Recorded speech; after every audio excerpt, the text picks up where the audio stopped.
also, I think, a matter that's being discussed in the negotiations. I mean, I'll be happy to, engage with you and see, to hear what your interests are in that regard. Sorry, that's not really a reply, but I think it's a very open discussion still. So I can't give a very definitive response yet. Yeah, thank you.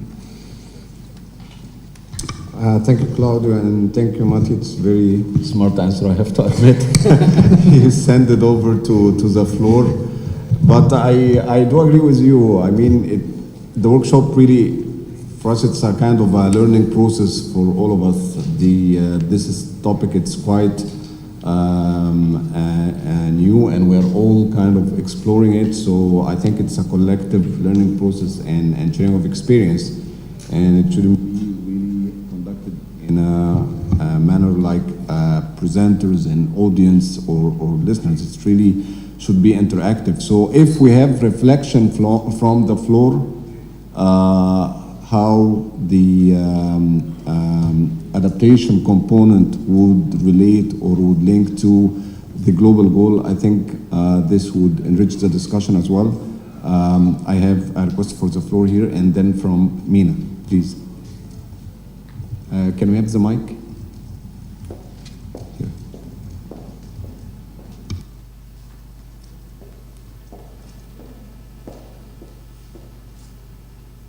I will speak in French if possible. Thank you very much for the speakers. My name is Mahmoudi from Algeria. Je remercie pour la représentation des speakers. Ma question est sur la méthode de réalisation de la synthèse. Sachant que le processus est un processus driven party qui doit être transparent et inclusif, ma question est qui va faire cette synthèse? Est-ce que c'est le CC uniquement ou bien ça sera une autre approche? Est-ce que les pays, à travers leurs experts, peuvent participer à l'élaboration de la synthèse pour toujours aller dans le sens de la transparence et de l'inclusivité?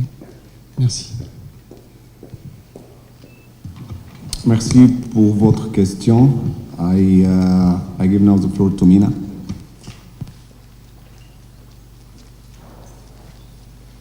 Mina from the South Center.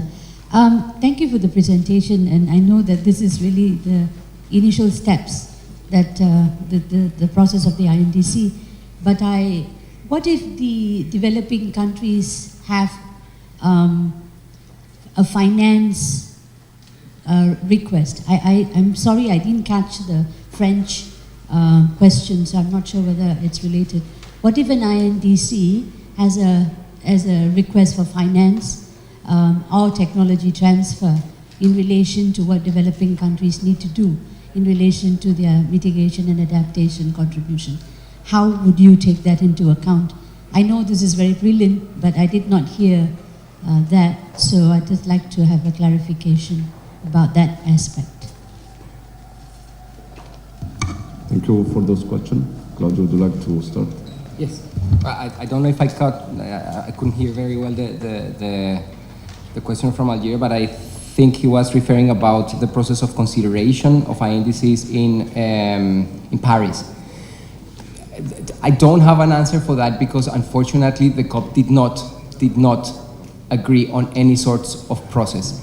So what I think that will happen is that the Secretariat has prepared this, the COP has requested the Secretariat to prepare this report.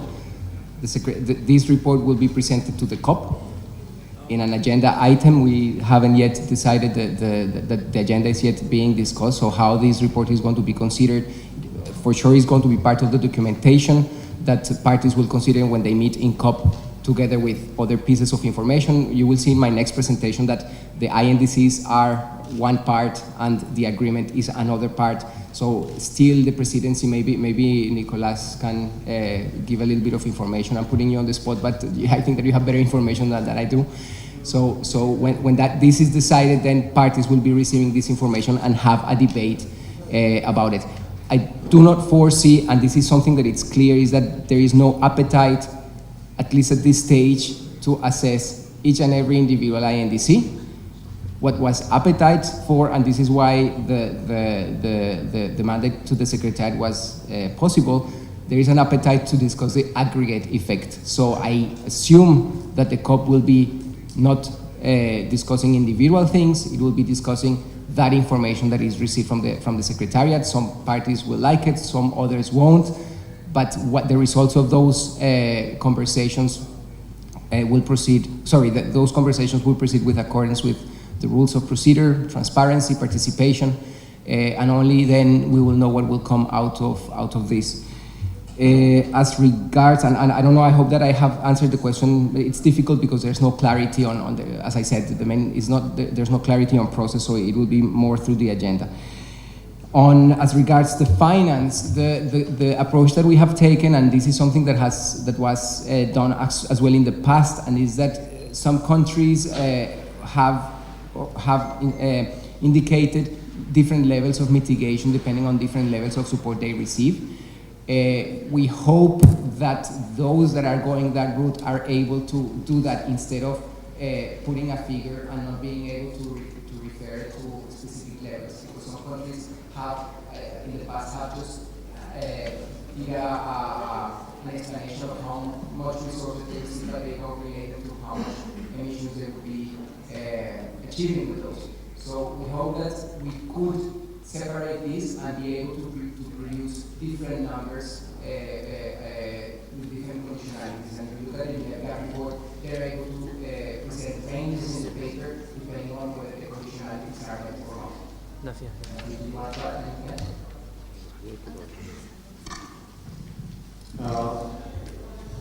you all for this very useful.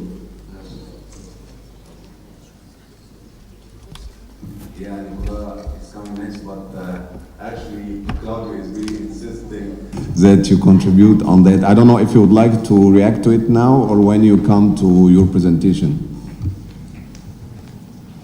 Can we have the mic for Nicola in the back? Thank you. No, I don't have any further information. I think Claudio said exactly what needed to be said. All this will really depend on you guys, because it is an agreement that will depend on what you want in it. And that includes how it deals with INDCs and how these INDCs are considered after the COP. Thank you for that. So I guess with this very interesting and very useful exchange, we're done with our first presentation.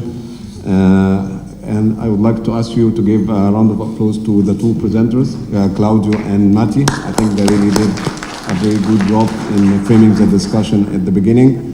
The lunch break, and as promised this morning, His Excellency, Dr. Minister of the Environment and the President of the ASEAN, is joining us right now. Your Excellency, we have done a very good deliberation this morning with different presentations from the UNFCCC, from the UNDP, as well as we've started on working on what are the methodology for the preparation of the INDCs. Our experts here from the climate change, from the African group of negotiators, has also had their own clarifications. And after the lunch, we will start with presentation on experiences from different countries who had already. Your Excellency, Ambassador Mahmoud Sami, Deputy Assistant Minister for Environment and Sustainable Development, Ministry of Foreign Affairs, Dr. Yusuf Nassif, Coordinator, UNFCCC, Secretariat, distinguished experts, distinguished speakers, and resource persons, ladies and gentlemen. First of all, let me express my appreciation for your presence here today, and I'm very sorry I missed the opening, but I was called for an urgent matter to the President's office. And on this occasion, I'd like to convey President Abdel Fattah al-Sisi greetings and his wishes for you to have a nice stay and a fruitful stay and a fruitful deliberation and workshop. Of course, it is our pleasure to welcome you in Cairo after convening the 15th session of the African Ministerial Conference on Environment. A very warm welcome, full of commitment, dedication, and persistence, hoping that we together would be able to support the African preparations and position for the upcoming COP21 negotiations, expected, of course, to take place in Paris end of this year. I'm going to spare you a long speech, so I'm going to go directly to assuring you that within the framework of our presidency of the AMSEN and CAOSC, we will endeavor every effort to support our continent to help reach a successful outcome in Paris and beyond. Myself, I'll be flying to Paris on Tuesday to attend and convey the voice of Africa regarding our ambitions and hopes for a successful COP21 negotiations. I would be more than happy to convey any message from our African group of negotiators in this context. I would also like to extend our utmost thanks and appreciation to our partners from UNFCCC, UNDP, UNEP, USA, and Italian cooperation for their contribution in supporting the organization of this workshop. I would like to thank our resource persons from Africa, as well as from Ghana, Gabon, and South Africa.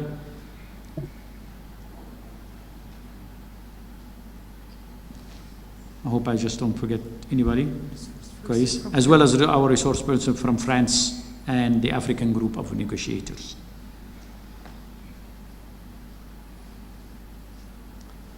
Of course, a special thanks, of course, to our colleagues in the Ministry of Foreign Affairs for their technical and organizational support to these workshops, as well as for their help in securing funding for the organization of the workshop. Of course, a big thank is to you all for coming to Cairo, for joining us and sharing us and in shouldering this responsibility. And you are always welcome in your second country, Egypt. I thank as well my colleagues in the Ministry of Environment for their efforts in supporting and organizing these workshops. I hope that you will have very successful deliberation. Thank you very much.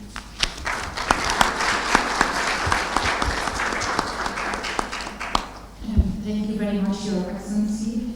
And now we will go to the lunch break and then come back at 2. But first, I would like just to call for a small group photo with His Excellency the Minister, and all the group would join here for a quick group photo. Thank you.